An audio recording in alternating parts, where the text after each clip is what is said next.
కృష్ణం కమలపత్రాక్షం పుణ్యశ్రవణకీర్తనం వాసుదేవం జగద్యోనిం నౌమి నారాయణం హరిం. సీతారామస్వామి నే చేసిన నేరమదేమి, సీతారామస్వామి నే చేసిన నేరమదేమి. ఖ్యాతిగని పద కంజయుగలమును ప్రీతితో దలపగ భేదమించితిన, సీతారామస్వామి నే చేసిన నేరమదేమి. రంగుగన 10,000 రత్నపుటుంగరములు నిన్నడిగితిన, సంగరు బంగరు శాలువ పాగాలంగీల్నడిగట్లడిగితిన. చంగట భూసుర పుంగవులెన్నగ చెవులకు చౌకట్లడిగితిన. మూవల గొలుసులు ముత్యపు సరములు అంగనలకు నిన్నడిగితిన, సీతారామస్వామి నే చేసిన నేరమదేమి. ప్రేమతో నవరత్నంబులు దాపిన హేమ కిరీటంబడిగితిన, కోమలమగుని మెడలో పుష్పపు దామములిమ్మని అడిగితిన. మోమోటం పడకుండగనీదగు మురుగులు గొలుసులు నడిగితిన. కమలేక్షణమిము సేవించుటకై ఘనముగరమ్మని పిలిచితిగాని, సీతారామస్వామి నే చేసిన నేరమదేమి. ఖ్యాతిగని పద కంజయుగళమును ప్రీతితో దలపక భేదమించితినో, సీతారామస్వామి నే చేసిన నేరమదేమి. సీతారామస్వామి నే చేసిన నేరమదేమి. వసుదేవసుతం దేవం కంసచాణూరమర్ధనం, దేవకీ పరమానందం కృష్ణం వందే జగద్గురుం, కృష్ణం వందే జగద్గురుం. జగద్గురువై ఉన్నటువంటి శ్రీకృష్ణ పరమాత్మల వారు భగవద్గీత ఎంతో చక్కగా లోకానికి అందించగా, జగద్గురువై ఉన్నటువంటి లక్ష్మణార్యులు మంచి భావయుక్తముగా అంశాలను రచించిన విధానముగా భగవద్గీత 2వ అధ్యాయము 13వ శ్లోకం నందు మనం ప్రయాణం చేస్తూ ఉన్నాము. దేహినోస్మిన్ యథా దేహే కౌమారం యౌవనం జరా, తథా దేహాంతర ప్రాప్తి ధీరస్తత్ర న ముహ్యతి, ధీరః తత్ర న ముహ్యతి. అస్మిన్ దేహే కౌమారం యవ్వనం జరా, అస్మిన్ ఈ దేహే దేహమునందు కౌమారం యవ్వనం జరా 3 అంశములు.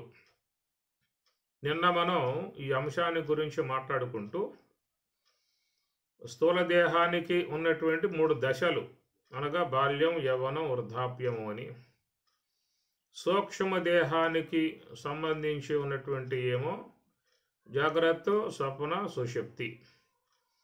అవి సూక్ష్మ దేహ పరిధిలో చేరి ఉన్నటువంటివి ఆ 3. సూక్ష్మ దేహాన్ని బట్టే మనకు ఈ జాగ్రత్త కానీ, స్వప్నం కానీ, సుషుప్తి కానీ ఈ 3 కూడా సూక్ష్మదేహం యొక్క విధానం నుంచి వచ్చేటువంటివి అని చెప్పుకున్నాం. అట్లనే స్థూల దేహం యొక్క విధానములో బాల్యం, యవ్వనం, వృద్ధాప్యం ఇది స్థూల దేహానికి సంబంధించిన అంశములు. ఏమండి, స్థూల దేహానికి పెట్టినప్పుడు మరి సూక్ష్మదేహానికి పెడితే పోతుంది కదా 3. అనగా సూక్ష్మదేహానికి కూడా బాల్యం, సూక్ష్మదేహానికి యవ్వనం, సూక్ష్మదేహానికి వృద్ధాప్యం. ఆ తర్వాత దేహంలాగా సూక్ష్మదేహం కూడా అది అంతరించే విధానం. ఎట్లా స్థూల దేహం ఆయువు అయిపోగానే అది అంతరిస్తుందో మరణిస్తుందో, అట్లా సూక్ష్మ దేహం అనేది కూడా అది దేహమే కాబట్టి మరి దానికి కూడా ఈ విధంగానే బాల్యం, యవ్వనం, వృద్ధాప్యం పెట్టి దాంతోపాటు ఈ స్థూల దేహం లాగానే సూక్ష్మదేహం కూడా నశించే విధానముగా పెట్టి ఉండొచ్చు కదా అన్నట్లయితే దానికి ఆ అంశాలు ఉండవు. అది సూక్ష్మదేహానికి స్థూల దేహంలో పెట్టినట్లుగా బాల్యం, యవ్వనం, వృద్ధాప్యం అనేటువంటిది వృద్ధాప్యంతో పాటు మరి సూక్ష్మదేహం కూడా అంతరించే విధానంగా పెట్టినట్లయితే ఇక మరలా జీవుల లోకంలో జనించే విధానం ఉండదిక. పునర్జన్మ అనే అంశం లేదిక. పునర్జన్మ అనే అంశం ఉండదిక. ఎందువలంటే సూక్ష్మదేహం పోయింది కాబట్టి ఆ సూక్ష్మదేహముతో పాటు సూక్ష్మదేహములో ఉన్న కర్మవాసనలు కూడా పోయాయి. ఎందుకంటే మన జీవితంలో కర్మలు ఆచరించినప్పుడు వచ్చేటువంటి పుణ్యపాపములు ఏవైతే ఉన్నాయో అవన్నీ కూడా సూక్ష్మదేహంలో చేరి ఉంటాయి. మరి ఆ సూక్ష్మదేహం అంతరించినట్లయితే దాంట్లో ఉన్న పుణ్యపాపాలు కూడా అంతరించే విధానం ఉంటుంది. కాబట్టి ఈ యొక్క మరి పార్థివ దేహం వచ్చే విధానాలు లేవు, ఒక అంశం. రెండవది ఏంటంటే మరణానంతరం జీవుడు గమనం చేస్తాడు, అనగా ఆయా లోకాలుగా పోయేట్లుగా మనకు శాస్త్రం చెబుతూ ఉన్నది. పుణ్యపాప విశేషాలను బట్టి ఆయా లోకాలకి పోతున్న విధానము. విష్ణువుని ఆరాధించిన వాళ్ళు విష్ణులోకానికి, శివుణ్ణి ఆరాధించిన శివలోకానికి. భూతాన్ని యాంతి భూతేజ్య యాంతి మధ్యాజనోపిమాం దేవాన్ భావయతనైనా అతే. దేవతలను ఆరాధించే వాళ్ళు దేవలోకాలకి, పితృలను ఆరాధించే వాళ్ళు పితృలోకాలకి, భూతాలను ఆరాధించే వాళ్ళు ఆ యొక్క లోకాలకు పోతున్నట్లుగా మనకు భగవద్గీతలో స్వామివారి శ్లోకం చెప్పారు. యాంతి దేవ వ్రతా దేవాన్ పితృన్ యాంతి పితృవ్రతా భూతాన్ని యాంతి భూతేజ్య. యాంతి దేవవ్రతాన్, యాంతి అంటే పొందటం, దేవవ్రతాన్ అంటే దేవతలను ఆరాధించేవాళ్ళు ఆయా దేవతా సంబంధ లోకాలకే పోతున్న విధానం అన్నారు. పితృన్ యాంతి పితృవ్రతా, పితృదేవతలను ఆరాధించేటువంటి వారు తత్సంబంధమైన లోకాలకు పోతున్నారని. భూతాన్ని యాంతి భూతేజ్య, ఆయా భూత గణాలని ఆరాధించే వాళ్ళు అటు లోకాలకే పోతున్నారు. కాబట్టి ఈ మాటలు ఎట్లా వస్తాయంటే సూక్ష్మదేహం ఉండబట్టి, సూక్ష్మదేహం అనేది ఉంటేనే ఆ యొక్క దేహానంతరం ఆయా లోకాలకు పోయే విధానం ఉంటుంది. కాబట్టి మరి స్థూల దేహంలాగా సూక్ష్మదేహానికి కూడా బాల్యం, యవ్వనం, వృద్ధాప్యం తర్వాత దాన్ని అంతరించటం అనే అంశంగా చెప్పే అవకాశాలు లేవు. కాబట్టి ప్రకారంగా సూక్ష్మదేహం ఎప్పటికీ ఉంటుంది. స్థూలదేహం మాత్రమే అది రావటము పోవటము అనే అంశం స్థూలదేహం వరకే తప్ప సూక్ష్మదేహం కాడ ఇవి చెప్పే అవకాశం లేదు. అట్లా కారణ దేహం అది కూడా దేహమే అన్నప్పటికీ కూడా దానికి కూడా బాల్యం, యవ్వనం, వృద్ధాప్యం అనేటువంటిది కారణ దేహానికి కూడా చెప్పే అవకాశం కాలేదు. ఈ మూడింటికి అధిష్టానముగా ఉన్నటువంటి లోపల చేతనం బ్రహ్మం ఆత్మ. ఆత్మ అనే దానికి కూడా ఏమన్నా చెప్పొచ్చా? బాల్యం, యవ్వనం, వృద్ధాప్యం అనేటువంటి అక్కడ ఆత్మ కూడా వర్తింపబడవు. కాబట్టి ఆత్మ బాల్యం, ఆత్మ యవ్వనం, ఆత్మ వృద్ధాప్యం అనే పదాలు ఆత్మ యందు కూడా వర్తింపబడవు. కాబట్టి ఇవి కేవలం ఈ పార్థివ దేహం కాడ మాత్రమే ఈ అంశాలు అనేటువంటివి ఉన్నాయి. అందువల్ల బాల్యం పుట్టినప్పుడు చిన్నగా ఉండటం కారణంగా బాల్యం అన్నారు. తర్వాత ఎదిగి కొంచెం ఇంద్రియ వికాసం కలిగి, వివేకం కలిగి, శాఖచక్యంగా వ్యవహరించే విధానం కలిగి, స్వతసిద్ధముగా వ్యవహరించే విధానంగా వచ్చిన దశను యవన దశ అని పేరు పెట్టారు. ఇంద్రియములు ఉడిగి శక్తి అంతా విడిగిపోయిన తర్వాత శరీర వ్యవహారం కొంత సన్నగిలుతుంది కాబట్టి దాన్ని వృద్ధాప్యం అనే పేరు పెట్టారు. ఆ వృద్ధాప్యంతో దేహం కాస్త వెళ్ళిపోతుందని చెప్పేసి అని. అయితే ఆ దేహములో ఉండగా కొన్ని కర్మలు ఆచరించాడు కాబట్టి తత్సంబంధమైన సంస్కారాలు సూక్ష్మ దేహంలో పెట్టుకోవటం కారణంగా అది రాబోయే దేహాలు పెట్టుబడిగా ఉన్న విధానముగా చెప్పుకొచ్చే విషయం. కాబట్టి ఇక్కడ కౌమారం, యవ్వనం, జర ఈ మూడు అనేటువంటి అంశములు మరి స్థూల దేహము అట్లనే సూక్ష్మ దేహము, కారణ దేహము, దేహం అనే పదాలు వాడారు కదా, వాటికి కూడా మరి వర్తిస్తుంది కదా అనేటువంటి మాట చెప్పినట్లయితే వాటికి వర్తింపబడవు. ఏమి స్థూల దేహము అన్న, అట్లా సూక్ష్మ దేహము అన్న, కారణ దేహము అన్న, దేహం అనే పదం వాడినంత మాత్రముతో ఈ స్థూల దేహానికి వర్తించినటువంటి బాల్య యవన వృద్ధాప్యాలు మిగతా వాటి యందు చెప్పే అవకాశం లేవు. ఎందుకంటే అవి నిత్య నూతనంగా ఉంటాయన్నమాట. సూక్ష్మదేహము నిత్య నూతనంగా ఉంటుంది. అట్లా కారణదేహం కూడా నిత్య నూతనంగానే ఉంటుంది. అట్లా మహాకారణం కానీ దానికి అధిష్టానంగా ఉన్న ఆత్మ కానీ అవి ఎప్పుడూ కూడా మార్పు చెందే విధానంగా ఉండవు. అది మోక్ష పర్యంతం వరకు ఈ సూక్ష్మదేహము మిగతా కారణదేహాలన్నీ కూడా అది ఎప్పుడూ కూడా ఒకే దశ కలిగి ఉండే విధానమే తప్ప వాటికి బాల్య యవన వృద్ధాప్యములు అక్కడ చెప్పే అవకాశం లేదు. స్థూల దేహం వరకు మాత్రం పరిమితమై ఉన్నటువంటి విధానం.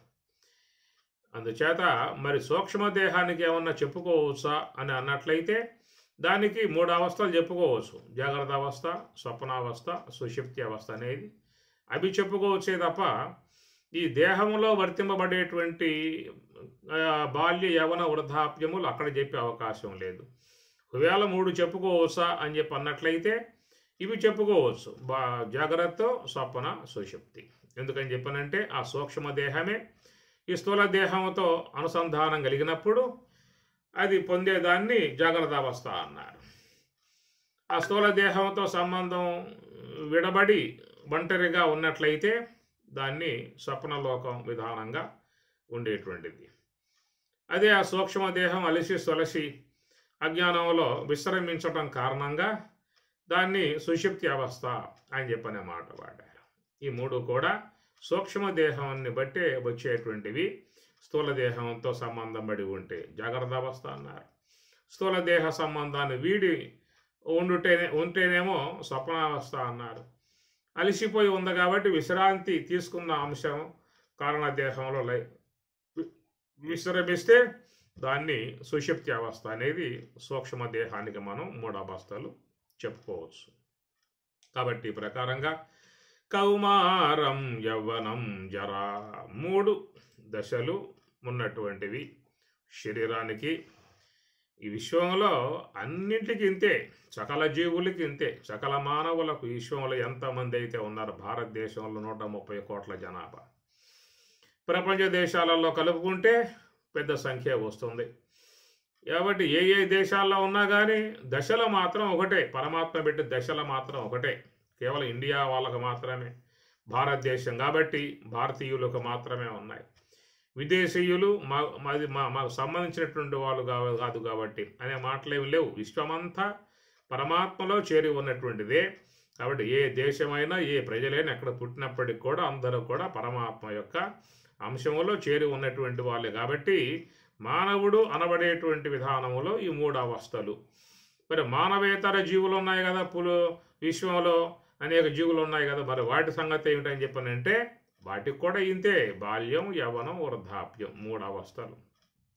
ఏ ప్రాణైనా చూడుగాక, చీమకైనా, దోమకైనా, నల్లికైనా, పిల్లికైనా, గార్ధవానికైనా, పశువుకైనా, పక్షికైనా అన్నీ కూడా ఈ 3 శరీరం వరకు మాత్రమే. మన లోన సూక్ష్మదేహం కాడ చెప్పే అవకాశాలు లేవు.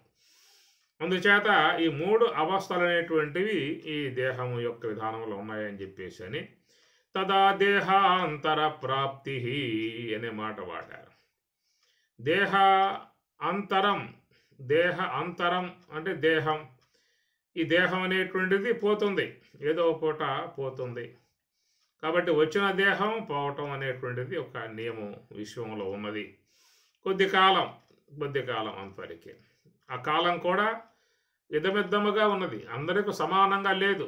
కొంతమంది బాల్యంలో పోవచ్చు, యవనంలో పోవచ్చు, వృద్ధాప్యం దాకా ఉండిపోవచ్చు. 50 ఏళ్ళకే పోవచ్చు, 60 ఏళ్ళకు పోవచ్చు, 70 ఏళ్ళకు పోవచ్చు, 80 ఏళ్ళకు, 100 ఏళ్ళ దాకా ఉండి కూడా పోవచ్చు. కాబట్టి ఈ ప్రకారంగా ఆ యొక్క తెనువులు సాలించే విధానం మాత్రం తప్పనిసరిగా ఉన్నటువంటి విధానము. అయితే వాళ్ళకి ఏంటంటే కాలమానము, అది ప్రారబ్ధాన్ని బట్టి ఉన్నటువంటి అంశముగా చెప్పేమాట. ఎవరెవరి ప్రారబ్ధం ఎంతవరకు ఉంటుందో అంతవరకు మాత్రమే విశ్వంలో ఉంటారు. వాళ్ళు పుట్టగానే పోవచ్చు, బాల్యంలో పోవచ్చు, యవనంలో పోవచ్చు, వృద్ధాప్యంలో పోవచ్చు, నిండా 100 ఏళ్ళు జీవితాన్ని గడిపి కూడా పోవచ్చు. కాబట్టి ప్రకారముగా ఎంతవరకైతే ప్రారబ్ధం ఉంటుందో అంతవరకే పోయే విధానం అని చెప్పని కూడా ఒక మాట చెప్పుకురావటం అవుతుంది. కాబట్టి దేహం అనేటువంటిది పోవటం అనేటువంటి అంశం పరమాత్ముడు చెప్పుకొస్తూ తథా ఆ ప్రకారముగానే దేహాంతర ప్రాప్తి అన్నాడు. మరి ఈ దేహం అనేది పోతుంది కదా, పోయిన తర్వాత మళ్ళా ఇంకొక దేహం అనేది ప్రాప్తింపబడుతుంది అనే మాట ఇది జన్మ సిద్ధాంతంలో చేరి ఉన్న అంశము. అందరికి అనుభవంలో ఉన్న అంశములు అమ్ముడు కూడా గౌమారం యవనం జర దాని గురించి ప్రత్యేకంగా మనం జ్ఞాపకం చేయాల్సిన అవసరం లేదు. ఎందుకంటే ప్రతి ఒక్కరి యందు ప్రత్యక్షంగా కానవస్తూ ఉన్నాయి. బాల్యం, యవ్వనం, వృద్ధాప్యం అనేటువంటివి ప్రత్యక్షం కానవస్తూ ఉన్నాయి. కనుక అవి లేవు అని చెప్పి అనడానికి అవకాశాలు ఎవరికి లేవు. బాల్యం లేదా అంటే ఎవరంటారు లేదని చెప్పేసి అని, యవ్వనం లేదు అంటే ఎవరు ఒప్పుకుంటారు యవ్వనం లేదని చెప్పేసి అని, వృద్ధాప్యం లేదని చెప్పారంటే ఒప్పుకుంటారు ఎవరైనా? వృద్ధాప్యం లేకపోవడం అంటే మా కళ్ళ ముందు కనపడతా ఉంటే బాల్యంగా ఉన్న వాళ్ళు కనపడతా ఉన్నారు, యవనంతో ఉన్నవాళ్ళు కనపడతా ఉన్నారు, వృద్ధాప్యం పొందిన వాళ్ళు కనపడతా ఉన్నారు. ఎదురుగా ప్రత్యక్షం కనపడుతూ ఉన్నప్పుడు అవి లేవని చెప్పడానికి అవకాశాలు లేవు.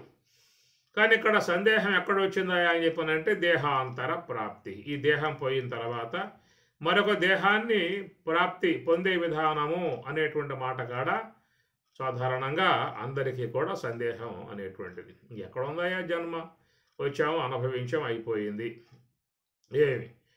ఆ విధంగా చెట్టున ఆ యొక్క ఆకు చిగురుటాకు ముదిరి ఆకు అయ్యింది, అది పండుటాకు అయ్యింది, రాలిపోయింది అంతవరకు.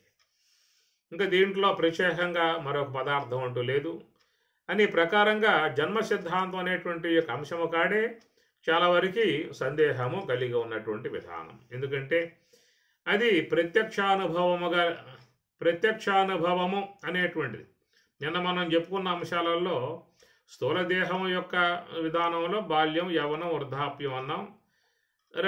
నాలుగవది దేహాంతర ప్రాప్తి. ఈ దేహం పోయిన తర్వాత మరొక జన్మ రావటం అనేటువంటిది ఒక అంశము. అంటే సూక్ష్మ దేహ విషయంగా తీసుకున్నప్పుడు దానికి జాగ్రత్త, స్వప్న, సుషిప్తి అనేటువంటి 3 దశలు. వీటి విషయాల్లో కూడా ఎవరికి కూడా సందేహం లేదు. జాగ్రత్త అవస్థ ఉందా అంటే ఉందండి, అనుభవిస్తూ ఉన్నాం. స్వప్నావస్థ ఉందా అంటే ఉందండి, అనుభవిస్తూ ఉన్నాం. సుషిప్తి అవస్థ ఉందా అంటే ఉందని అనుభవిస్తూ ఉన్నాం. దాని కోణములో మరొకటి 4వదిగా ఉన్నటువంటి యోగ సమాధి. యోగ సమాధి ఉందా అని చెప్పనంటే ఏమోనండి అంటాం. కనుక సూక్ష్మదేహ విషయంలో అంశం మనకు అనుభవంలోకి రానటువంటిది. స్థూల దేహ విషయంలో దేహాంతర ప్రాప్తి అనేటువంటి యొక్క అంశము అది ఇదమిద్దముగా ఉన్నటువంటి విషయం. మనం సందేహములు కలిగి ఉన్న విధానం ఎక్కడ అని చెప్పనంటే దేహం పోతుంది, దేహం అంతం అన్న విషయం వరకు ఎవరికి కూడా సందేహం లేదు. కానీ దేహాంతర ప్రాప్తి అనే మాట వాడాడు కాబట్టి ఈ దేహం పోయాక మరొక దేహం ప్రాప్తిస్తుంది అన్న కాడ ఈ సిద్ధాంతాలు, రాద్ధాంతాలు, వాదోపవాదాలు, చర్చలు, గోష్ఠులు, వితండములు, జలపములు, యుద్ధములు, కుస్తీపట్లు ఇవన్నీ కూడా మీకు చర్చనీయాంశాలలో పండితులు పడుతున్నటువంటి విధానం. కొన్ని సిద్ధాంతాలు కూడా వీటి విషయం మీద ఇదమిద్దముగా దాన్ని సూటిగా చెప్పే విధానం లేకుండా దాటేసుకుపోయే విధానాలు. ఎందుకంటే ఇది కేవలం శాస్త్రం యొక్క సంబంధాంశముగా చెబుతున్నటువంటి విషయం. అయితే దేహం పోయిన తర్వాత మరొక దేహాన్ని పొంది ఈ లోకంలోకి వచ్చి అవునాయా నేను గతంలో ఫలానా దేహాన్ని పొందాను కాబట్టి ఆ దేహం పోయి నాకు మళ్ళీ ఈ దేహం వచ్చింది అనే విధానాలుగా ఎవరికి కూడా అది అనుభవానికి రావటం లేదు. మనం పుట్టాము అంటే ఇప్పుడే పుట్టామండి అంటారు కొంతమంది. గతంలో పుట్టింది కాదు, ఇప్పుడే కొత్తగా వచ్చాం విశ్వంలోకి, కొద్ది కాలం విశ్వంలో ఉండి వెళ్ళిపోతాం, అంతవరకు మళ్ళీ వచ్చేదంటే ఏమీ లేదు అనేటువంటి విషయం కాడే చాలా వరకు మరి ఆ నమ్మటము నమ్మకపోవటం అనేటువంటి విషయం ఎక్కడ జరుగుతుందని చెప్పనంటే మన పరిధిలో లేనటువంటి మనకు అనుభవంలో రానటువంటి దేహాంతర ప్రాప్తి అనేది స్థూల దేహ సంబంధ విషయము. సూక్ష్మదేహ సంబంధ విషయంలో యోగ సమాధి అనేటువంటి 4వ అంశం అన్నమాట. దీనికి 4 దానికి 4 ఉన్నాయి. సూక్ష్మదేహం చూసినట్లయితే జాగ్రత్త, స్వప్న, సుషుప్తి 3, అది కాక 4వదిగా యోగ సమాధి అనేటువంటిది. అటనే స్థూల దేహ విషయంగా తీసుకున్నట్లయితే బాల్యం, యవ్వనం, వృద్ధాప్యం, మరొకటి దేహాంతర ప్రాప్తి. ఈ రెండింటి కాడ మానవునికి ఒక సందేహం అనేటువంటిది ఉన్నది. అవునయ్యా ధ్యానం చేస్తాం, ధ్యానం చేస్తే యోగ సమాధి వస్తుందా, ఎవరు పొందింది యోగ సమాధి మా చెప్పండి ఎవరు అన్న విషయం కాడ ఇది కూడా ఒక సందేహాస్పదంగానే ఉన్నది. ఒక నమ్మకం కలిగి మనం గురువు యొక్క వాక్యంపై విశ్వాసంతో మరి ఆ ధ్యానం చేసే విధానం చేస్తున్నామే తప్ప మరి అనుభవానికి వచ్చే కాదు. అయ్యా స్వామివారు చెప్పారు ఈ విధంగా ప్రయాణం చేస్తే యోగ సమాధి అనేది వస్తుందట, ఆయన పొందాడని చెప్పి మేము భావిస్తూ ఉన్నాము. కాబట్టి మాకు ఆ విషయాన్ని మాకు స్వామివారు చెప్పారు కాబట్టి మేము వారి యొక్క మాట మీద విశ్వాసం ఉంచి ఆ మార్గంలో ప్రయాణం చేస్తూ ఉన్నాము. ఇది మనకున్నటువంటి యొక్క భావన. అందువల్ల శాస్త్రం యొక్క విషయం చూసినట్లయితే శ్రద్ధావాన్ లభతే జ్ఞానం. అయ్యా నువ్వు శ్రద్ధ పెట్టు, విశ్వాసాన్ని ఉంచు అంటున్నారు వాళ్ళు. కాబట్టి అవిశ్వాసుడు కామాక, విశ్వాసాన్ని ఉంచు, ఇది మాటలు చెప్పేది వాళ్ళు. శ్రద్ధావాన్, శ్రద్ధ ఉంచు. అజ్ఞశ్చ అశ్రద్ధదానశ్చ సంశయాత్మ వినశ్యతి. అజ్ఞశ్చ అశ్రద్ధదానశ్చ, అజ్ఞానివై అశ్రద్ధతో ఉన్నటువంటి వాడు. సంశయాత్మ, సంశయించావు అంటే వినశ్యతి, నీకు వినాశనం తప్ప మరొక మార్గం నీకు ఏదగా లేదు అనేది మనకు శాస్త్రం ద్వారా వస్తున్నటువంటి విషయం. అంత ధీటుగా అంత గట్టిగా వాళ్ళు చెప్తున్నారు అని చెప్పనంటే దాని విషయంలో వాళ్ళకి అనుభవం అనేటువంటిది పూర్ణంగా ఉండటం కారణంగానే అంత గట్టిగా చెప్పే విధానం మన వద్దకి వస్తూ ఉన్నది అని మనం భావించుకోవాల్సి ఉంటుంది. ఎందుకంటే మన అనుభవంలో లేనటువంటి యొక్క అంశములు, మనకు అనుభవంలో లేనటువంటివి విశ్వంలో చాలా ఉన్నాయి. ఎన్ని లేవు, ఎన్నో ఉన్నాయి, చాలా ఉన్నాయి. కానీ కొన్ని మనకి ప్రత్యక్షంగా వచ్చినప్పుడు అవురా ఆనాడు మన విధంగా దాని విషయాలు నమ్మలేదు, కానీ ఇప్పుడు మనకు అనుభవంలోకి వచ్చింది కాబట్టి ఇది వాస్తవమే అనేటువంటి యొక్క అంశాలు మనకి జీవితంలో చాలా తటస్థిస్తూ ఉండేటువంటి విధానాలు ఉంటాయి. అందుచేత మరి చూసినట్లయితే మనకు చాలా వాటిలలో మనకు పూర్ణమైనటువంటి యొక్క అవగాహన మనకేమీ లేదు. ఈనాడు చూడండి వైజ్ఞానికంగా వాళ్ళు ఎన్నో కనిపెడుతూ ఉన్నారు, ఎన్నింటినో మన ముందుకు తీసుకొస్తూ ఉన్నారు. ఇప్పుడు ఆనాటి కాలంలో ఇంద్రుడు మరి సంజయుల వారికి సంజయుడు ధృతరాష్ట్రునికి కురుక్షేత్ర సంగ్రామంలో యొక్క యుద్ధం జరుగుతూ ఉన్నదో అదంతా కూడా అవ్యక్తముగా ఉండి ఆయన మరి వ్యాసుని అనుగ్రహముతో ఆ యొక్క విషయమంతా కూడా స్పష్టంగా దర్శించుకుని వచ్చి చెప్పినట్లుగా మనకి అదొక విషయం ఉన్నది భారతంలో. ఆనాడు మనకి భారతంలో చెప్పినటువంటి యొక్క అంశం అన్నమాట. కానీ ఈనాడు చూసినట్లయితే మరి ఎక్కడెక్కడో ఉన్నటువంటి వారు వీడియో కాల్ ఆన్ చేశారు అని చెప్పానంటే వాడు అమెరికాలో ఉన్నా, రష్యాలో ఉన్నా, ఇంకెక్కడ ఉన్నా, ఏ దేశంలోనూ, సముద్ర గర్భాల్లో ఉన్నా, ఎక్కడ ఉన్నా వాడిని చూస్తూ వాటితో మాట్లాడుకునే విధానం అన్నమాట. మరి ఈ విధంగా ఇంతకుముందు ఉన్నదా అంటే ఇంతకుముందు లేదు. కానీ ఇప్పుడు మరి మానవుని యొక్క పరిశోధనలో వాడు విశ్వంలో ఉన్నటువంటి ఒక విజ్ఞాన అంశాన్ని వెలికి తీసుకువచ్చి అందరికీ కూడా సన్నిహితంగా చేసి మరి చూపిస్తూ ఉన్నాడు అని చెప్పానంటే ఒక ఆశ్చర్యం గొలిపేటువంటి యొక్క అంశమే. ఎక్కడో ఉన్నటువంటి వాళ్ళు కూడా ప్రత్యక్షంగా ఎదురుగా ఉన్నట్లుగా దర్శించుకునేటువంటి విధానాలుగా తెచ్చాడు అంటే విశ్వంలో ఉన్నదే తేవాలి తప్ప లేనిది తెచ్చే అవకాశాలు లేవు. అట్లాగా మనకు అనుభవంలోకి రాకుండా ఇంకా విశ్వంలో ఇంకెన్నున్నాయో, మనం ఇంకా ఒక 100 ఏళ్ళు జీవించగలిగితే ఈ తర్వాత కాలంలో పరిశీలన చేసేవాళ్ళు ఎన్నెన్ని కొత్త మార్పులు తీసుకొస్తారో కూడా, కొత్త అంశాలను పట్టుకొస్తారో కూడా మనకి మరి ఆ యొక్క తెలియదు. ఉండగలిగితే చూసే అవకాశాలు మనకి ఉంటాయి. ఇప్పటికే చాలా అంశాలు మనం ఇంతకుముందు లేనటువంటివన్నీ కూడా చూస్తున్నాము అని చెప్పానంటే ఇవి కూడా అద్భుతాలే. ఒకప్పుడు దేవతలట విమానం వేసుకుని పైకి పోయేవాళ్ళట, ఏమిటి అట్లా పోయే విధానాలు, ఉత్త మాటల తప్ప ఆకాశంలో పోవడం ఏమిటి, ఎట్లా పోయే అవకాశం ఉంటుంది. కాబట్టి భూమిని అంటుకుని కదా పోవాల్సి ఉంటుంది, ఆకాశంలో పోతారా ఏ ఆధారం లేకుండా అని ఇట్లాగా అప్పుడు ఆ యొక్క విషయాల మీద మనం విమర్శించేవాళ్ళం. కానీ ఈనాడు చూసినట్లయితే చక్కగా విమానంలో కూర్చుని, ఏసీలో కూర్చుని అన్ని దేశాలకే తిరిగి వచ్చే విధానంగా పోతూ ఉన్నాడు. అందుచేత అప్పుడు అవహేళన చేశారు, ఇప్పుడు అవురా నిజమే కదా ఆ విధంగా పోతూ ఉన్న విధానం అని చెప్పని ఇట్లాగా జీవితంలో మనకు అనుభవంలోకి రానటువంటివి, మనకు తెలియకుండా ఉన్నటువంటి విశ్వంలో ఇంకెన్నున్నాయో కనుక వైజ్ఞానికం ఈ యొక్క విధానాలలో కనిపెట్టే విధానంగా పోతా ఉన్నది. కాబట్టి వేదాంతులు మనగా మహాత్ములు వాళ్ళ పరిశోధన ద్వారా వాళ్ళు నివృత్తి మార్గం వైపుకు పోతూ ఉన్నారు. 2 దృక్పథాలు ఎక్కడ, ఒకటేమో పదార్థ పరిశీలన, రెండవది స్వరూప పరిశీలన అనే అంశం అన్నమాట. పదార్థ పరిశీలన అనేటువంటిదేమో వైజ్ఞానికులు వహించి ఉన్నారు, స్వరూప పరిశీలన అనేటువంటిదేమో వేదాంతులు వహించి ఉన్నారు.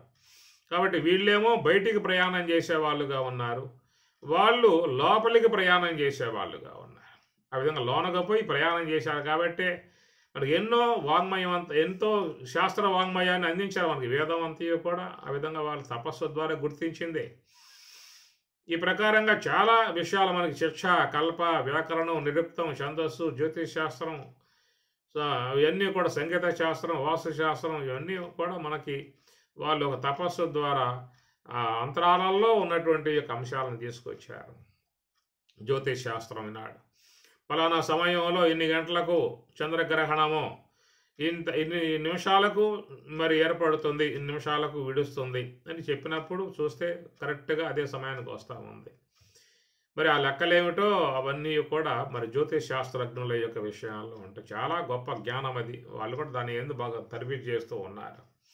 కాబట్టి ఈ ప్రకారముగా వేదాంత శాస్త్రము, ఉపనిషత్తులు, భగవద్గీత, బ్రహ్మసూత్రాదులు ఏవైతే ఉన్నాయి మొత్తం కూడా వేదాంత శాస్త్రం విధానాలలో మనకు విశ్వాంతరాలలో మరి పరమార్థ తత్వములో చేరి ఉన్నటువంటి యొక్క అంశాలను వారు తపస్సుల ద్వారా గుర్తించారు. కాబట్టి మన ముందు వాళ్ళు ఆ విషయాలని ఆవిష్కరింప చేస్తూ ఉన్నారు. కాబట్టి ఈ ప్రకారముగా చూసినట్లయితే 2 దేహములు విషయం చెప్పుకున్నాము. ఒకటేమో స్థూల దేహము, ఇంకొకటేమో సూక్ష్మ దేహము. కాబట్టి రెండింటికి కూడా 3 అవస్థలు మనం చెప్పుకోవడం జరిగింది. దేహానికైతేనేమో బాల్యం, యవనం, వృద్ధాప్యం అని మనకి అనుభవానికి రాకుండా ఉన్నటువంటి యొక్క అంశం మరొకటి దేహాంతర ప్రాప్తి అనేటువంటిది. అట్లనే సూక్ష్మ దేహ విషయంలో కూడా మరి ఏం చెప్పుకున్నాం, జాగ్రత్త అవస్థ, స్వప్నావస్థ, సుషుప్తి అవస్థ. మన అనుభవంలో లేకుండా ఉన్న అంశం ఏంటంటే తురీయము, యోగ సమాధి అని చెప్పని. కనుక తురీయము, యోగ సమాధి అనేటువంటి విషయం ఎవరికి అనుభవంలో ఉందాయా అని చెప్పనంటే మరి ఆ యొక్క మార్గంలో ప్రయాణం చేసే వాళ్ళకి ఉన్నది. ఏమిటా మార్గం అంటే నివృత్తి మార్గము అన్నారు. మనస్సుని సంకల్పాల నుంచి వేరు చేయటము. తత్ర ఏకాగ్రం మనః కృత్వా యత చిత్తేంద్రియ క్రియ. తత్ర ఏకాగ్రం మనః, ఇది చెబుతున్నారు వాళ్ళు. ప్రశాంత మనసం హీనం యోగినం సుఖం ఉత్తమం. మనస్సుని ప్రశాంతముగా చేయాలి, నిశ్చలముగా చేయాలి, సంకల్పాలు లేకుండా చేయాలి అంటున్నారు వాళ్ళు. మరి నువ్వు ఆ పని చేయాలి కదా. ఆ పని చేశాక నీకు ఏదైనా అనుభవం రాకపోతే అప్పుడు మనం అడగవచ్చు వాళ్ళని. మనం ఆ పని చేయకుండానే ఎక్కడుందా యోగ సమాధి అని చెప్పిన మాట అని అడిగినట్లయితే ఎట్లా నీ జవాబు వస్తుంది? కాబట్టి వాళ్ళు ఆ విధంగా చేశారు, ధ్యానం చేశారు. ధ్యానంలో మనస్సుని లయింపజేసుకున్నారు.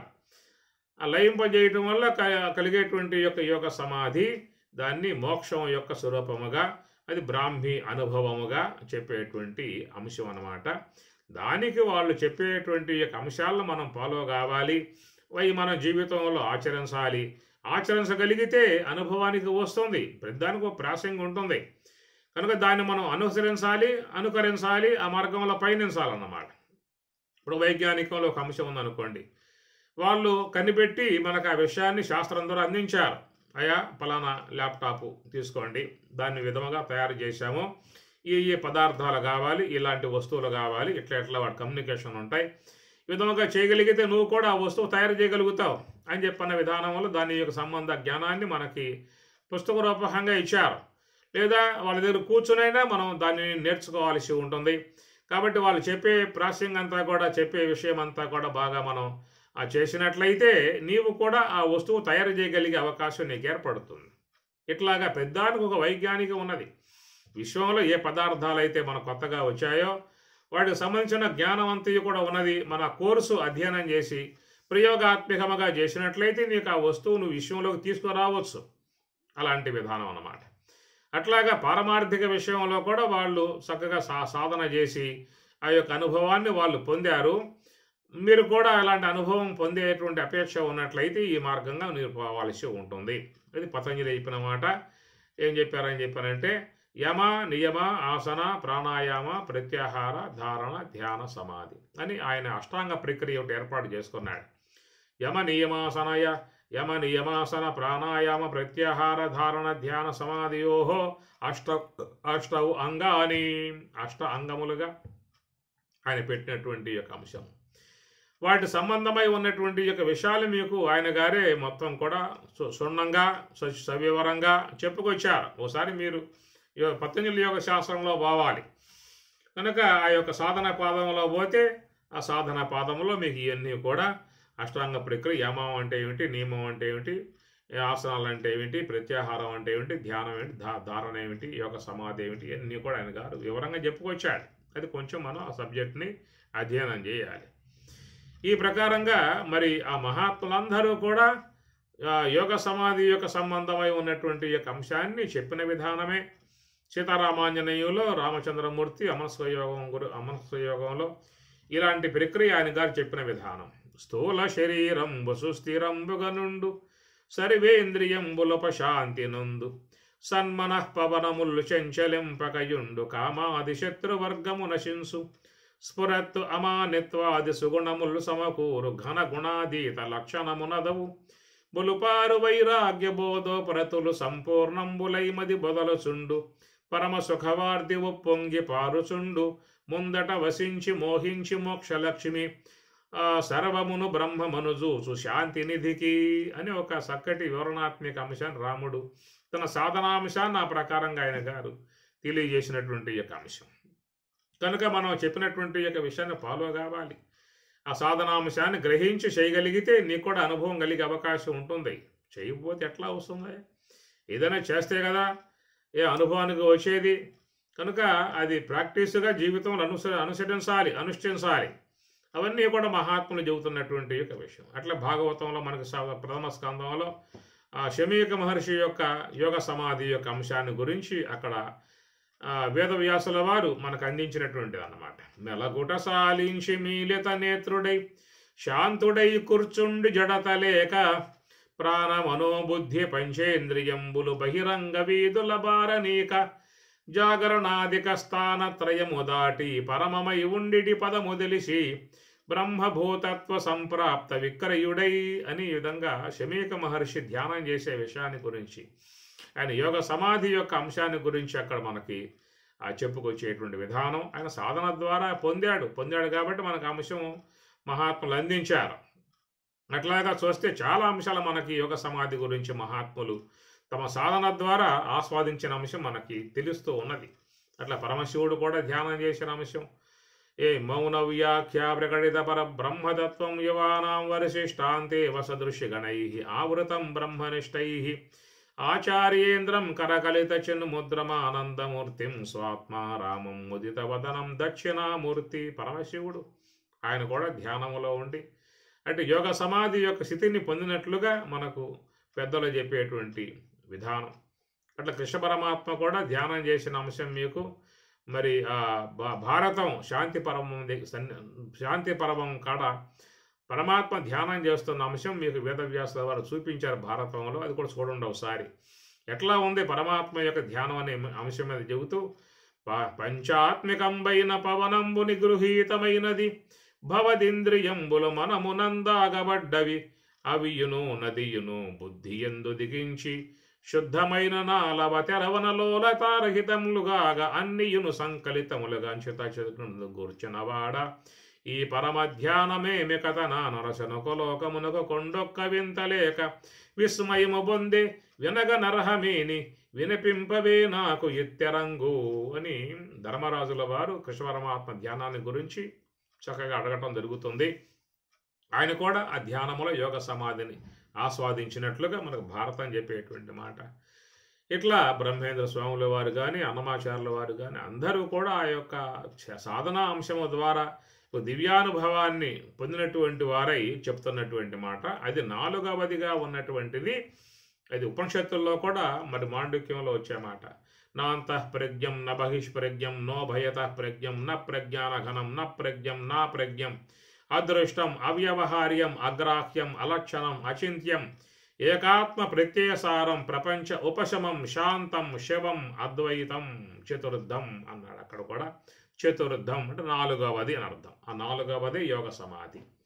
కాబట్టి మనకు 3 అనుభవంలో ఉన్నాయి. జాగ్రత్త అవస్థ అనుభవంలో ఉన్నది, స్వప్నావస్థ అనుభవంలో ఉన్నది, సుషుప్తి అవస్థ అనుభవంలో ఉన్నది. కారణం ఏంటంటే నిన్న మనం చెప్పుకున్న అంశాన్ని గురించి మనం అజ్ఞానాన్ని ఆశ్రయించాం. అజ్ఞానాశ్రయం పొందటం కారణంగా నీకు నిద్ర అనేటువంటి యొక్క ఉపకరణం ఏర్పడింది. ఆ నిద్ర అనే ఉపకరణం ద్వారా స్వప్నావస్థను గుర్తించావు. ఆ నిద్ర అనే ఉపకరణం ద్వారా నీవు సుషుప్తి అవస్థను గుర్తించగలిగావు. నిద్ర అనే ఉపకరణం లేకపోయిందా అంటే నీకు స్వప్నమును పొందే అవకాశం లేదు, సుషుప్తిని ఆస్వాదించి సుషుప్తిని కూడా గుర్తించే అవకాశం నీకు రాదు. కనుక నీకు ఎక్కడ అజ్ఞానం అనేటువంటి తమస్సు ఉపకరణంగా తీసుకోవడం కారణంగా నీకు మరి ఆ నిద్ర అనేటువంటి విధానములో స్వప్నమును కనుగొన్నావు, సుషుప్తిని కనుగొన్నావు. నువ్వు నిద్ర తమస్సు యొక్క అంశంలో చేరిన నిద్ర అనేటువంటి ఉపకరణం తీసుకోమాకండి.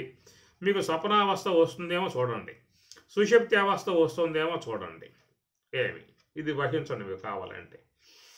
తమస్సు అనగా నిద్ర అనేటువంటి ఉపకరణం కనుక లేకపోయిందా అంటే మీకు తెల్లవారులు కూర్చోవాల్సిందే.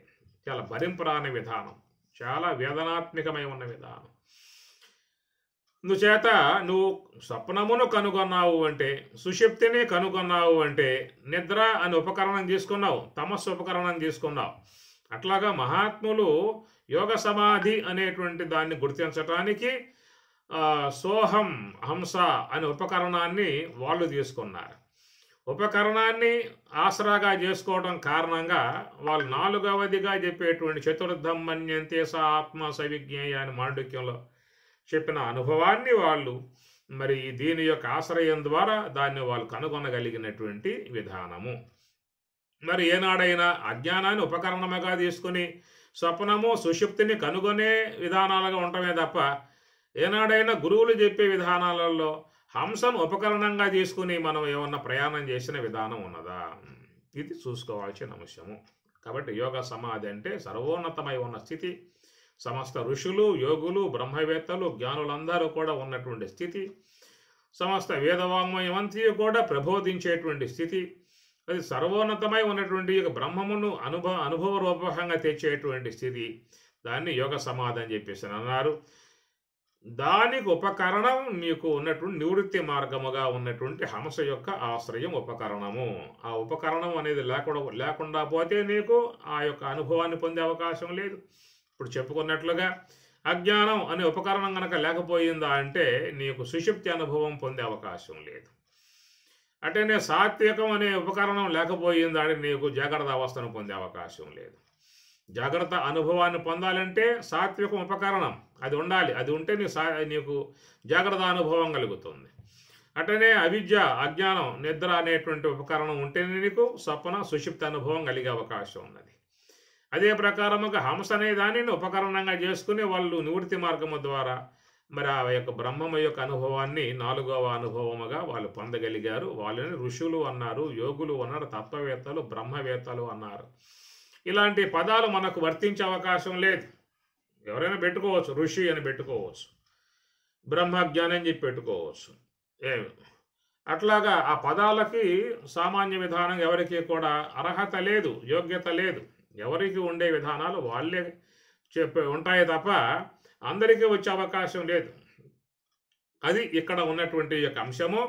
ఇది సూక్ష్మదేహ పరిధిలో చేరి ఉన్నటువంటి 3 అవస్థలుగా కాకుండా 4వది అనేటువంటి యొక్క అవస్థ, అది స్థితి, అది కేవలం సాధనాంశముతో చేరి ఉన్న అంశమైతే, ఇక్కడ స్థూల దేహం యొక్క విషయంగా చూసినట్లయితే ఈ దేహానికి బాల్యం, యవ్వనం, వృద్ధాప్యం అనేటువంటి 3 ఉన్నాయా అని చెప్పనంటే ఇక్కడ స్వామివారు మరి 13వ శ్లోకంలో 3 కాదయ్యా ఇంకోటి ఉందరా అన్నాడు. ఏమిటా కూడా స్వామి అని చెప్పినంటే దేహాంతర ప్రాప్తి. అది మాకు లేదే, అనుభవంలో లేదే అనవచ్చు వీడు. నీకు దేహాంతర అనుభవం లేకపోవడం ఏముంది? ఇప్పుడు దేహం ధరించి వచ్చావుగా లోకంలోకి, లోకంలోకి వచ్చావుగా దేహం ధరించి, దేహాంతర ప్రాప్తి నీకు ఏర్పడింది కదా. అవునాయా? ఈ దేహం వచ్చింది సరే, ఈ దేహం పోయాక ఇంకో దేహం వస్తుందనే విషయం కదా. కాబట్టి ఆ విషయం అనేటువంటిది ఎట్లా మాకు తెలుస్తుంది అని చెప్పనంటే తెలుస్తుంది, అందరికీ తెలుస్తుంది. ఈ దేహం పోవటం ఖాయం అన్నది అందరికీ నిర్ధారణ కలిగి ఉన్నటువంటి విధానమే. కాబట్టి దేహం పోయిన తర్వాత మరొక దేహం నువ్వు పొందటం ఖాయం అని చెప్పడం శాస్త్రం. జాతస్య హి ధ్రువో మృత్యు ధ్రువం జన్మ, ధ్రువం జన్మ, ధ్రువం అంటే నిశ్చయం అన్నమాట. కాబట్టి దేహం పోయిన తర్వాత మరొక దేహం రావడం అనేటువంటిది మాత్రం ధ్రువం నిశ్చయముగా ఉందనే విషయంగా ఆ శ్లోకంలో చెప్పేటువంటి విధానం అన్నమాట. అయితే ఆ దేహాంతర ప్రాప్తి అనే విషయంలో అక్కడ మన యొక్క బుద్ధి వైకల్యం చెందుతుందన్నమాట. అదొక అవస్థయే. దేహాంతర ప్రాప్తి మరణావస్థ అన్నారు. ఆ మరణావస్థ విషయంలో మానవుని యొక్క బుద్ధి వైకల్యం చెందుతుందన్నమాట. అయితే ఇక్కడ జాగ్రత్త అదే అవస్థే, స్వప్నం అది అవస్థే, సుషుప్తి అది అవస్థే. కానీ ఈ అవస్థలలో ఉన్నప్పుడు బుద్ధి వైకల్యం చెందదు. ఆ బుద్ధి అనేటువంటిది సాఫీగా ఉంటుంది, చక్కగా వ్యవహరించేది. కాబట్టి నీకు ఆ అవస్థలలో ఏవైతే అనుభవం కలుగుతూ ఉన్నాయో అనుభవాలు నీకు చక్కగా తెలియబడే విధానంగా ఉన్నాయి. నువ్వు జాగ్రత్త అవస్థలో ఉన్నటువంటి నీవు ఏ యొక్క అనుభవాలు కలుగుతూ ఉన్నాయో అనుభవాలు నువ్వు బాల్యం నుంచి యవనానికి వచ్చినా వృద్ధాప్యానికి వచ్చినా అవి నీకు అనుభవాలు అట్లాగే ఉన్నాయి. బాల్యంలో చేసినవి యవనంలో జ్ఞాపకం ఉంటాయి, యవనంలో చేసినవి వృద్ధాప్యంలో జ్ఞాపకం ఉంటాయి. కాబట్టి అవస్థలు మారినా కానీ నీకు ఆ యొక్క బుద్ధి వైకల్యం చెందలేదన్నమాట. ఇప్పుడు బాల్యం పోయిందనుకోండి, యవనం వచ్చిన తర్వాత నువ్వు బాల్యంలో చేసినవి ఏవైతే ఉన్నాయో మొత్తం కూడా మరుగైపోవాలిగా. అంటే యవనంలో నువ్వు ఏవైతే చేశావో అవన్నీ కూడా వృద్ధాప్యం వచ్చాక మొత్తం మరుగైపోవాలిగా. అట్లా మరుగైపోతున్నాయా? బాల్యంలో చేసిన యవనంలోకి వచ్చిన తర్వాత ఆ జ్ఞాపకం లేకుండా పోవటం, యవనంలో చేసినవి సంపాదించినవి అవన్నీ కూడా వృద్ధాప్యం రాగానే మొత్తం పోవటం జరుగుతూ ఉన్నాయా? లేదు. కాబట్టి బాల్యం నుంచి యవనంలోకి పోయినా బాల్యంలో ఉన్న అనుభవాలు యవనంలో కూడా తలంచుకుంటూ ఉన్నావు. యవనంలో చేసినటువంటి యొక్క విషయాలన్నీ కూడా వృద్ధాప్యంలో పోతే అక్కడ కూడా నేను యవనంలో ఈ విధంగా వ్యవహరించాను, ఇట్లా అందరితో కలిసి ఉన్నాను, ఎన్నో సంపాదించాను, పలానా ఆ ప్రాంతాలలో నేను ట్రాన్స్ఫర్ అయ్యి ఆడ జాబ్ చేశాను, ఆడ నాకు మిత్రులందరూ అక్కడ ఉన్నారు అని ఈ ప్రకారంగా యవనంలో ఉన్నటువంటివన్నీ కూడా నీకు వృద్ధాప్యం పొందిన తర్వాత అది అట్లాగే నీకు ఉన్నాయి. కాబట్టి వైకల్యం చెందలేదు. వైకల్యం చెందాయి అని చెప్పనంటే బాల్యంలో యవనం రాగానే ఆ మొత్తం బావాలి, యవనంలో వృద్ధాప్యం రాగానే ఈ మొత్తం బావాలి. కానీ ఇక్కడ ఈ మొత్తం మరుపు వచ్చే విధానం నీకు దేహాంతర ప్రాప్తి అన్నమాట. దేహం పోయి మరొక దేహం అనేది ప్రాప్తించినప్పుడు మాత్రమే ఆ బుద్ధి వైకల్యం చెంది మరి అవి కూడా జ్ఞాపకం ఉండే విధానంగా లేవన్నమాట. కాబట్టి ఈ ప్రకారం ఇది ఒక సృష్టి యొక్క అంశం, సృష్టి యొక్క నిబంధన, సృష్టి యొక్క నియమాలు. ఆ నియమాలు అనేటువంటి అందరికీ కూడా వర్తింపబడేటువంటి యొక్క విధానము. ఏమండి, ఇప్పుడు బాల్యంలో మేము వ్యవహరించాము, అవన్నీ మాకు యవనావస్థలో జ్ఞాపకాలు ఉన్నాయి. యవనంలో కూడా మేము వ్యవహరించాము, అవన్నీ మాకు వృద్ధాప్యంలో జ్ఞాపకాలు ఉన్నాయి. మరి వృద్ధాప్యం దాటిన తర్వాత మరణం అని చెప్పి అంటున్నారు. కాబట్టి మరి బాల్య సంబంధం, యవన సంబంధం, వృద్ధాప్య సంబంధం ఇవన్నీ కూడా దేహాంతర ప్రాప్తిని పొందినప్పుడు అక్కడ కూడా పెట్టవచ్చుగా. అలా పెడితే వచ్చిన నష్టం ఏముంది? మీకేమైనా ఇబ్బందే? అలా పెట్టి ఉండొచ్చు కదా. ఇప్పుడు బాల్యం పోయింది, యవనంలోకి వచ్చాము, మాకు ఇచ్చావుగా, మొత్తం గుర్తులన్నీ ఇచ్చావుగా. యవనంలో నుంచి మేము వృద్ధాప్యంలో పోయాం, యవనంలో ఉన్నటువంటి అనుభవాలు మాకు వృద్ధాప్యంలో ఇచ్చావు కదా.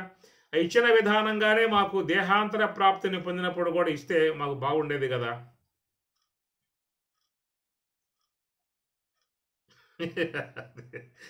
ఒకవేళ కనుక అవి ఇచ్చారనుకోండి స్వామివారు, ఈ విషయం అంతా గందరగోళంలో పడిపోతుంది. అప్పండి గతంలో ఏం సంపాదించావు, ఎక్కడెక్కడ సంపాదించావు, మొత్తం ప్లాట్లు గీట్లు మొత్తం మళ్ళా పుట్టిన తర్వాత ఆడకపోతావు, మన గీతలు గీసుకుంటావు, ఈ ప్లాట్ మొత్తం నాదే, నేను కొన్నాను అప్పట్లో, పలానా మందికి కొన్నాను, మీ బ్యాంకులో ఎంత డబ్బులు వేసాను, ఫిక్స్డ్ డిపాజిట్లు చేశాను అని ఈ ప్రకారంగా అందరూ కూడా ఆ గతాన్ని తీసుకుని బయలుదేరతారేక. కాబట్టి ఏంటంటే ఈ దేహం మారింది, దేహం మారిన తర్వాత గత దేహం యొక్క సంబంధమైన వ్యవహారం ఈ దేహంలో చేసావని చెప్పి అనుకో, అది చాలా ఇబ్బందులు వచ్చే పరిస్థితి. కుటుంబంలో 10 మంది ఉన్నారని చెప్పానంటే 10 మంది కూడా ఎక్కడెక్కడి నుంచో వచ్చారో వాళ్ళు, ఆ వచ్చినటువంటి 10 మంది కూడా ఎవరికి వాళ్ళకి తెలిసిందా అని చెప్పానంటే ఆ కుటుంబంలో ఆప్యాయతలు ఉండవు, అనురాగాలు ఉండవు, ప్రేమలు ఉండవు, మమకారాలు ఉండవు, విమర్శించుకోవటాలు, విభేదించుకోవటాలు ఇవన్నీ వచ్చేస్తాయి అన్నమాట. కాబట్టి అందుచేత దేహాంతర ప్రాప్తి అనేటువంటి విషయం చూసినట్లయితే అక్కడ మరి బుద్ధి వైకల్యం చెంది మొత్తం కూడా మర్చిపోయేటువంటి విధానం వస్తుంది. ఏమండి, మర్చిపోయారని చెప్పి అంటున్నారు కదా, మరి ఆ సూక్ష్మ దేహంలో మొత్తం పోయినట్లేగా ఈ లెక్కన. బాల్యంలో చేసినవి, యవనంలో చేసినవి, వృద్ధాప్యంలో చేసినవి, నానా రకాలుగా చేశాం అనగా మంచి చేయవచ్చు, చెడు చేయవచ్చు. అది పుణ్య సంబంధంగా పాప సంబంధం కావచ్చు. ఈ లెక్కన మరి ఆ యొక్క దేహం మారిన తర్వాత ఈ మొత్తం పోయినట్లే కదా అని చెప్పని. ఈ మొత్తం పోతే మళ్ళీ పుట్టే అవకాశాలు ఉండవేక. కాబట్టి అవన్నీ కూడా సూక్ష్మ దేహంలో సంస్కార విధానంగా ఉంటాయే తప్ప అవి నీ యొక్క మతికి జ్ఞాపకం వచ్చే విధానం మాత్రం ప్రకృతి మాత నీకు ప్రసాదించదు.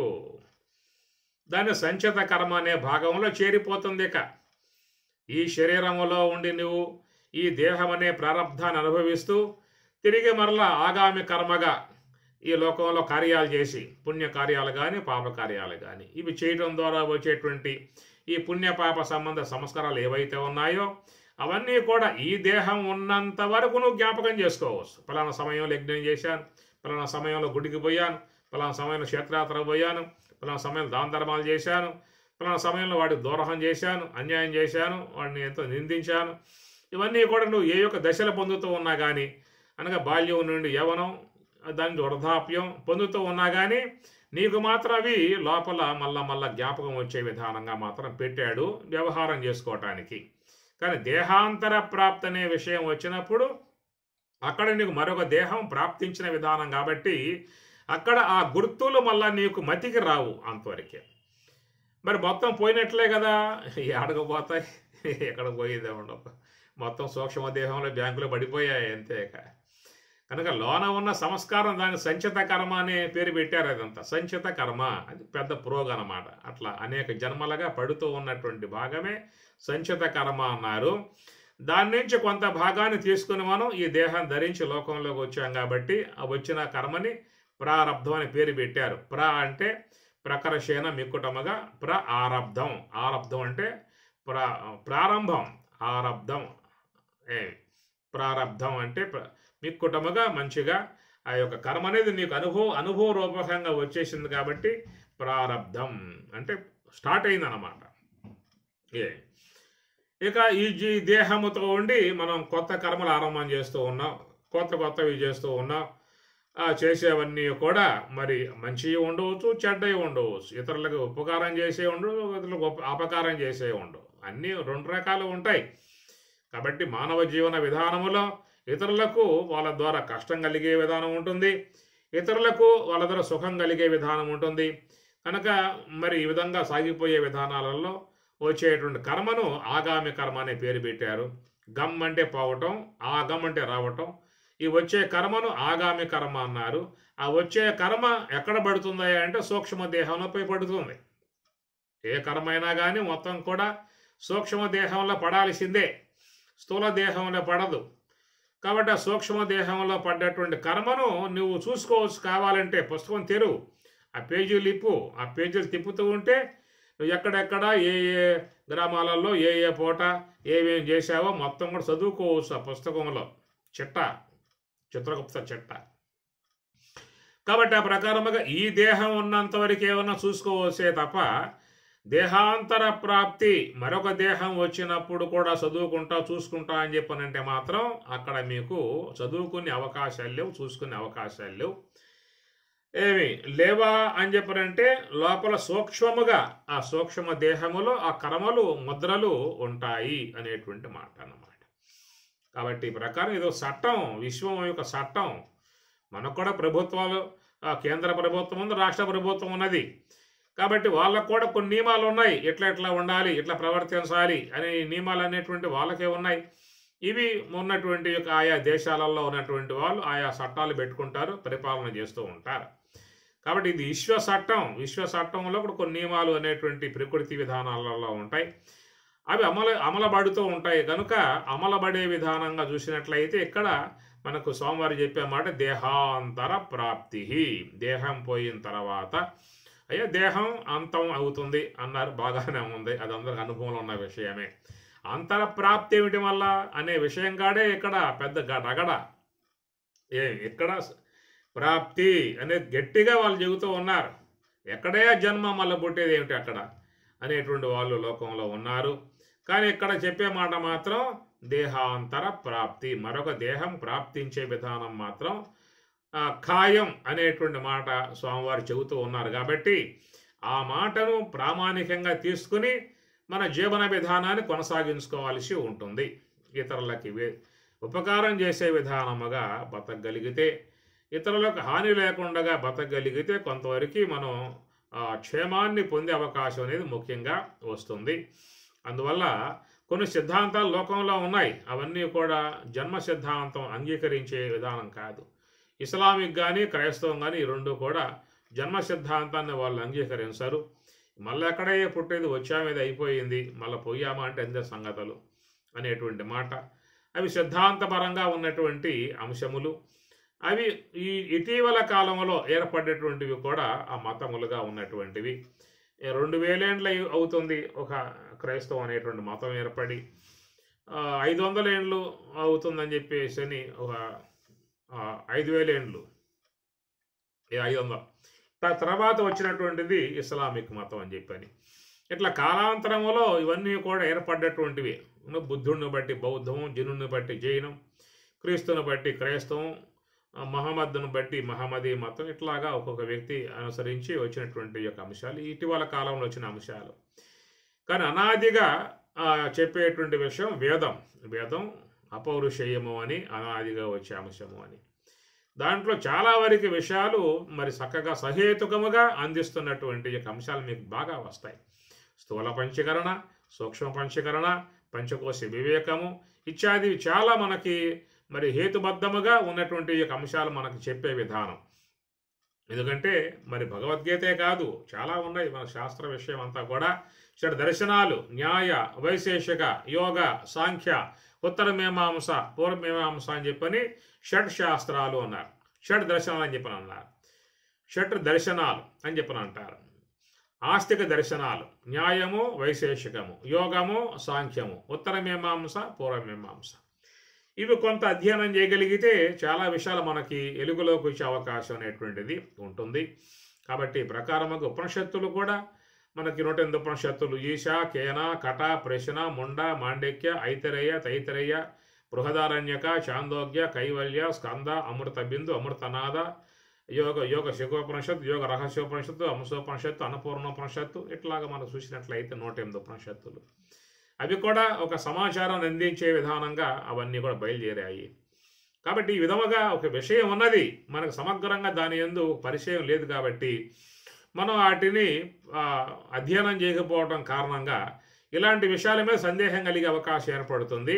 అందువల్ల అవన్నీ కూడా ఆధ్యాత్మిక కోణంలో బాగా పరిశీలన చేశాయి, మంచి విషయాలు మనకి అందించాయి అన్నమాట. చూడండి, ఉదాహరణగా పంచభూతములు ప్రపంచము అన్నారు. పంచ అంటే 5 అన్నమాట. 5 భూతములు, భూమి, జలము, అగ్ని, వాయువు, ఆకాశం. వాటి గురించి మన తైత్రీయంలో కూడా చెప్పుకొచ్చిన అంశం.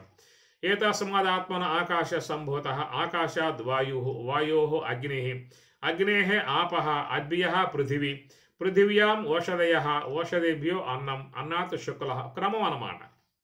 ఆత్మ నుండి ఆకాశం, ఆకాశం నుంచి వాయువు, దాని నుంచి అగ్ని, దాని నుంచి జలము, దాని నుంచి పృథివీ, పృథివీ నుంచి సశాదులు, వాటిలను శుక్రశోణితాదులు, వాటిలను జీవోత్పత్తి. ఈ క్రమం చెప్పుకొచ్చిన విధానము మొత్తం పంచభూతములు 5 అన్నమాట.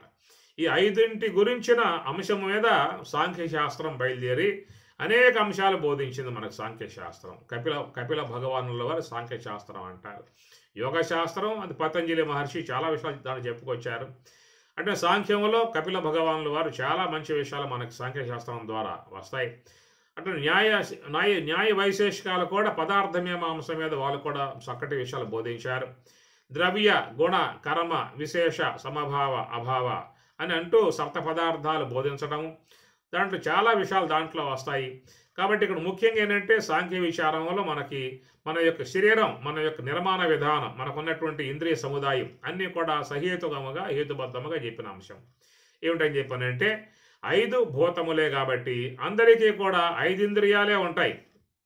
ఆకాశాంశముగా శ్రోత్రేంద్రియం, వాయువు అంశముగా త్వగేంద్రియం, అగ్ని అంశముగా నేత్రేంద్రియం, జలాంశముగా జహ్వేంద్రియం, పృథివీ అంశగా గ్రానేంద్రియం అని అన్నమాట. కాబట్టి ఈ ప్రకారంగా మనకు 5 ఇంద్రియాలు ఎందువల్ల అని చెప్పనంటే 5 భూతాలే కాబట్టి. ఇది వాళ్ళు చెప్పిన మాట. కాబట్టి ఆకాశాంశం ఏర్పడ్డటువంటిది శ్రోత్రేంద్రియం కాబట్టి అది ఆకాశం యొక్క శబ్దాన్ని గ్రహిస్తుంది. వాయువాంశంతో ఏర్పడింది కాబట్టి త్వగేంద్రియము అది వాయువు యొక్క స్పర్శే గ్రహిస్తుంది. అగ్ని అంశతో ఏర్పడింది కాబట్టి నేత్రేంద్రియము అగ్ని యొక్క రూపాన్ని గ్రహిస్తుంది నేత్రము. జలము యొక్క అంశతో ఏర్పడింది కాబట్టి జిహ్వేంద్రియం అది జలము యొక్క సంబంధ రసాన్ని గ్రహిస్తుంది. అది పృథివీ యొక్క అంశతో ఏర్పడింది కాబట్టి గ్రానేంద్రియం అది పృథివీ యొక్క గంధాన్ని గ్రహిస్తుంది అన్నమాట. ఇది హేతుబద్ధముగా చెప్పేటువంటి యొక్క అంశం. ప్రత్యక్షంగా మనం అట్లా చూసుకోవచ్చు. కాబట్టి ఈ ప్రకారంగా 5 ఇంద్రియాలు ఎందుకు ఉన్నాయా అని చెప్పనంటే 5 భూతాలే కాబట్టి. అట్లా విషయాలు కూడా మొత్తం 5 చెప్పుకొచ్చారు. శబ్ద స్పర్శ రూప రస గంధ అనేది 5 తప్ప 6వ విషయం లేదు. కారణం ఏంటంటే 6వ భూతం లేదు కాబట్టి 6వ విషయం లేదు. అందువల్ల మనం 5 గ్రహిస్తాం విషయాలని. కాబట్టి ఈ ప్రకారంగా 5 ఇంద్రియాలు 5 విషయాలు అన్నారు. అట్లా పనిచేయటానికి కూడా మనకేంటంటే కర్మేంద్రియాలు కావాల్సి వచ్చింది. పనిచేయాలి కదా, తెలుసుకునే విషయంలో 5 పనిచేస్తాయి. ఇవి తెలుసుకోవటం, ఈ తెలుసుకోవటం అనేది ఎట్లా వచ్చిందయ్యా అంటే సాత్విక అంశం వల్ల చెప్పుకొచ్చిన విధానం. సత్వాత సంజాయితే జ్ఞానం, సాత్వికం అనేటువంటి జ్ఞానానికి చిహ్నముగా ఉన్న విధానం కాబట్టి సాత్వికం అనేది తెలుసుకునే విధానం. రజోగుణం అనేటువంటిది పనిచేసే విధానం. రజకరమని భారత అన్నారు. కనుక రజోగుణాత్మకముతో ఏర్పడ్డటువంటివి కర్మేంద్రియాలు చెప్పుకోవచ్చు. కర్మేంద్రియాలు అవేంటంటే పనిచేసే విధానం వరకే. అవి కూడా 5 ఉంటాయి, 6 ఉండవు. కర్మేంద్రియాలు 5 ఉంటాయి. వాక్కు పాణి పాదము గుహ్యము పాయు అని చెప్పి 5 ఉంటాయి అన్నమాట. కాబట్టి 5 ఏంటంటే వాగేంద్రియం ఏం చేస్తుంది, మాట్లాడుతుంది. కారణం ఏంటంటే అది ఆకాశాంశం వల్ల పుట్టింది కాబట్టి. అట్లనే పానేంద్రియం అనేటువంటిది స్పర్శను విసర్జిస్తుంది. శరీరం మీద ఏదన్నా పురుగులు పాగుతూ ఉంటే ఏమంటే చేయిపోయి నెట్టేస్తుంది అనమాట, విసర్జిస్తుంది స్పర్శని. ఎందువల్ల అది వాయువాంశం ఏర్పడింది కాబట్టి. అట్లనే పాదేంద్రియము అగ్ని అంశతో ఏర్పడింది. ఆ పాదం కూడా నేత్రం పనిచేస్తే పాదం నడుస్తుంది తప్ప కళ్ళు మూసుకున్నామంటే పాదం ఆగిపోతుంది. కాబట్టి ఒకవేళ పోయావనుకో గోతలో పడే పరిస్థితి ఏర్పడుతుంది. నేత్రం చూడాలి, చూస్తేనే పాదం నడవాల్సి ఉంటుంది. కళ్ళు మూసుకుని పోతారు, ఎవరైనా అవస్థ పడతారు, ఇబ్బంది పడతారు. కాబట్టి ప్రకారంగా చూసే ఇంద్రియం సాత్వికం నేత్రేంద్రియము, పనిచేసే ఇంద్రియం పాదేంద్రియము. ఈ పనిచేసే విధానం ఏంటంటే రజోగుణం వల్ల వచ్చింది. తెలుసుకునే విధానం ఏంటంటే సాత్వికం వల్ల వచ్చింది అన్నమాట. ఇట్లాగా చెప్పేటువంటి యొక్క అంశము. కాబట్టి ఆ ప్రకారముగానే మరి ఆ యొక్క గుహ్యేంద్రియము రసాన్ని విసర్జిస్తుంది. కారణం ఏంటంటే ఆ రసాంశంలో పుట్టింది కాబట్టి రసం విసర్జిస్తుంది అది. అట్లా పాయురేంద్రియం మరి దోషాన్ని విసర్జిస్తుంది. కారణం ఏంటంటే ఇది పృథివీ అంశంతో ఏర్పడింది కాబట్టి పృథివీ సంబంధ అంశాలు నెట్టేస్తూ ఉంటుంది. ఈ ప్రకారంగా సహేతుకమైనటువంటి విధానాలుగా మనకి వాళ్ళు ఈ జ్ఞానేంద్రియములు కర్మేంద్రియములు అట్లా అంతరేంద్రియాలు లోన ఉన్నటువంటివి అవి మనస్సు బుద్ధి చిత్తం అహంకారం జ్ఞాతగా చెప్పిన విధానము. ఈ మనసు అనేది సంకల్పాలు చేస్తూ ఉంటుంది, సంచారం చేస్తూ ఉంటుంది. కారణం ఏంటంటే అది వాయువాంశంతో ఏర్పడటం కారణంగా అది సంచారం చేసేదిగా ఉన్నది. బుద్ధి చాలా శుద్ధంగా ఉంటుంది, బుద్ధి విచారణ చాలా బాగా ఉంటుంది, సహేతుకముగా మంచిగా చెప్తుంది. వ్యవహారం కూడా దక్షత బాగా ఉండే విధానం ఉంటుంది. శుద్ధత, బుద్ధిలో శుద్ధత ఉంటుంది. కారణం ఏంటంటే అగ్ని అంశంతో పుట్టింది కాబట్టి బుద్ధి శుద్ధంగా ఉంటుందన్నమాట. ఎట్లయితే అగ్ని సర్వభక్షక అయినప్పటికీ కూడా ఎట్లా అగ్ని పావక శుద్ధముగా ఉంటుందో అట్లా మన బుద్ధి అనేది కూడా అగ్ని అంశంతో పుట్టింది కాబట్టి అది కూడా చాలా శుద్ధంగా వ్యవహరిస్తుంది. కాబట్టి బుద్ధి అనేటువంటి దాన్ని పెట్టుకుని వ్యవహారం చేసేవాళ్ళు మంచిగా లోకంలో వ్యవహారం చేసే విధానం ఉంటుందన్నమాట. అట్లా చిత్త చాంచల్యము అని చెప్పని అంటారు. అది ఏంటంటే జలాంశంతో పుట్టింది కాబట్టి చిత్తం అనేది ఎప్పుడు కదులుతూ ఉంటుంది. జలం ఎట్లయితే అలలగలిగి ఉంటుందో చిత్తం కూడా కదిలే విధానంగా ఉంటుంది. తర్వాత అహంకారం, వాడు కాఠిన్యుడు, అహంకార కఠినము అనే మాటలు వాడుతూ ఉంటారు. కారణం ఏంటంటే అది పృథివీ అంశంలో ఏర్పడింది కాబట్టి పృథివీ కాఠిన్యముతో ఉండేటువంటిది పృథివీ అన్నమాట. ఎత్త కఠినం సా పృథివీ అని చెప్పని అన్నారు. అలాంటి పృథివీ అంశంతో ఏర్పడింది కాబట్టి అహంకారంలో కొంత కాఠిన్యం ఉంటుంది. అహంకారం గలవాడు కరిగే విధానాలు ఉండవు. కొంచెం వ్యవహారం కూడా ఇతరులకి బాధాకరంగా ఉండే విధానం ఏర్పడుతుంది. అట్లా పృథివీ అంశగా అహంకారం చెప్పే విధానం. ఇట్లా చూసినట్లయితే అన్నీ కూడా 5 ఉంటాయి. పైన జ్ఞాతతో కూడా మనస్సు చిత్త అహంకారం 5, అట్లా ప్రాణములు మొత్తం 5, అట్లనే జ్ఞానేంద్రియాలు 5, శబ్దాది విషయాలు 5, కర్మేంద్రియాలు 5, 5, 5, 5. ఎందువల్ల అంటే పంచభూతాలు కాబట్టి ఈ పంచభూతాంశములతో ఏర్పడ్డటువంటివి కాబట్టి అన్నీ కూడా 5 ఉంటాయి. ఈ ప్రకారం మీ చేతికి ఏళ్ళు ఉంటాయి. ఎన్ని ఉంటాయి? 6 ఉంటాయి, 7 ఉంటాయి చెప్పండి. 5 ఏళ్ళే ఉంటాయి. లెక్క పెట్టుకోండి కావాలంటే. తర్వాత లెక్క పెట్టుకోండి. చేతికి ఐదే ఉంటాయి ఏళ్ళు. కాళ్ళకి ఏళ్ళు ఎన్ని ఉంటాయి? ఐదే ఉంటాయి.